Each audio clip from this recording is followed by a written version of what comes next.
Last night, the United States brought the world's #1 terrorist leader to justice.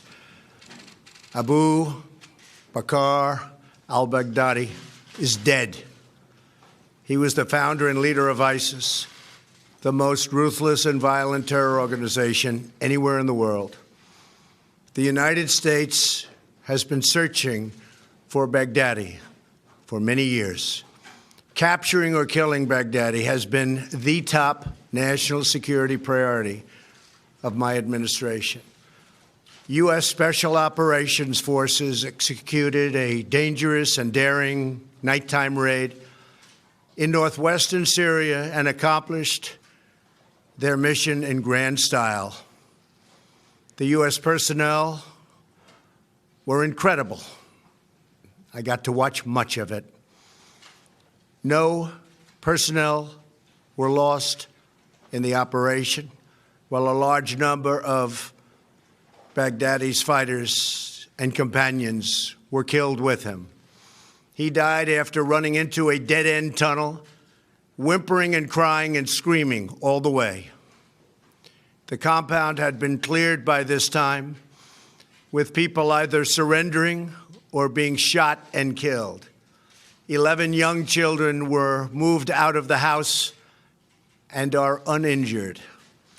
The only ones remaining were Baghdadi in the tunnel, and he had dragged 3 of his young children with him.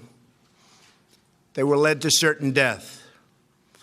He reached the end of the tunnel as our dogs chased him down.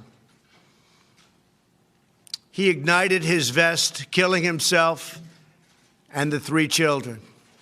His body was mutilated by the blast. The tunnel had caved in on it in addition.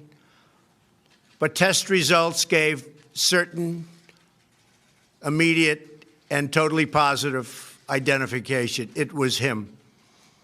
The thug who tried so hard to intimidate others spent his last moments in utter fear, in total panic and dread, terrified of the American forces bearing down on him.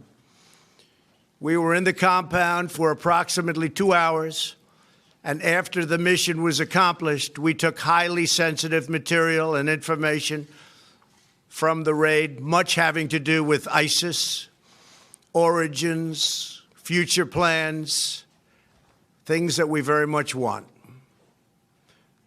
Baghdadi's demise demonstrates America's relentless pursuit of terrorist leaders and our commitment to the enduring and total defeat of ISIS and other terrorist organizations.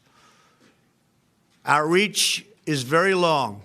As you know, last month we announced that we recently killed Hamza bin Laden, the very violent son of Osama bin Laden, who was saying very bad things about people, about our country, about the world. He was the heir apparent to Al-Qaeda. Terrorists who oppress and murder innocent people should never sleep soundly, knowing that we will completely destroy them. These savage monsters will not escape their fate, and they will not escape the final judgment of God. Baghdadi has been on the run for many years, long before I took office.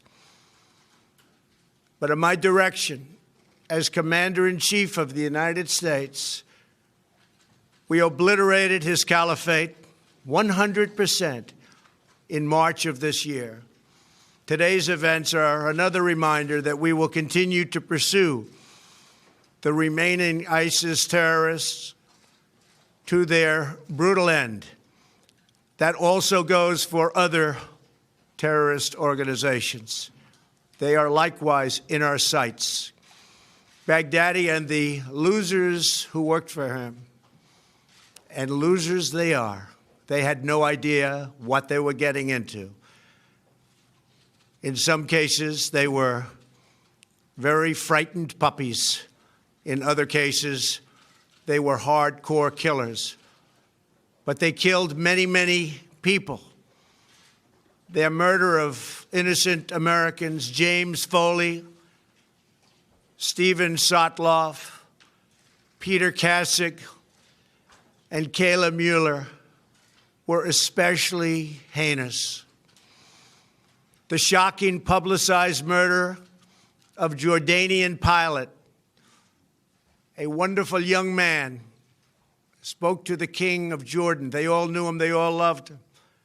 He was burned alive in a cage for all to see on the execution of Christians in Libya and Egypt, as well as the genocidal mass murder of Yazidis, rank ISIS among the most depraved organizations in the history of our world. The forced religious conversions, the orange suits prior to so many beheadings, all of which were openly displayed for the world to see. This was all that Abu Bakr al Baghdadi, this is what he wanted. This is what he was proud of.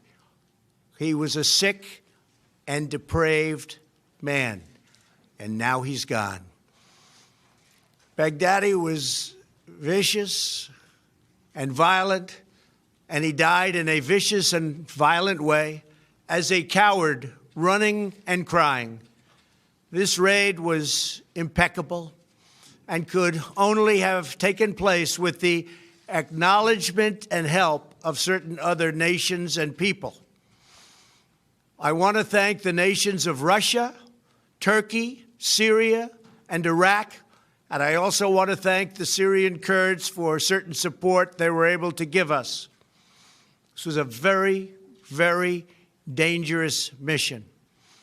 Thank you as well to the great intelligence professionals who helped make this very successful journey possible.